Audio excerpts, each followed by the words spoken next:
Guys, നിങ്ങളെല്ലാവരും പറഞ്ഞിട്ട് ഞാൻ ഇന്ന് നെയിം മീറ്റിംഗ് ചാലഞ്ച് ചെയ്യാൻ പോവാണ്. സോ ഫസ്റ്റ് ലെറ്റർ ഡി ആണ്. അപ്പം ഞാൻ അതിന് ഡയറി മിൽക്കാണ് കഴിക്കുന്നത്.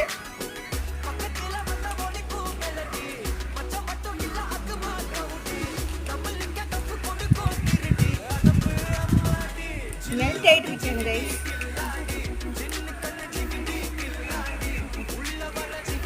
സെക്കൻഡ് ലെറ്റർ ഐ ആയിരുന്നു. അതിന് ഞാൻ ഐസ്ക്രീം എടുത്തു. പിന്നെ നമ്മുടെ തേർഡ് ലെറ്റർ എന്ന് പറയുന്നത് വൈ ആയിരുന്നു. വൈക്ക് ഞാൻ ഇപ്പിയാണ് എടുത്തത്.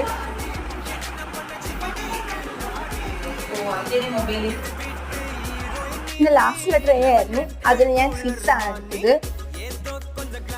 ഇത് എൻ്റെ പേര് തന്നെയാണ് ഞാൻ ചെയ്തത്. അപ്പം വേറെ ആരും കമൻറ്റ് ഇട്ടപ്പം അവരുടെ പേരൊന്നും പറഞ്ഞിട്ടില്ലായിരുന്നു. ജസ്റ്റ് നെയിം മീറ്റിംഗ് ചാർജ് ചെയ്യാവുന്ന ചോദിച്ചിട്ടുള്ളായിരുന്നു. അതുകൊണ്ടാണ് ഞാൻ അങ്ങനെ ചെയ്തത്. അപ്പം നിങ്ങളുടെ പേര് ചെയ്യണമെന്നുണ്ടെങ്കിൽ പേര് കമൻറ്റ് ചെയ്താൽ മതി.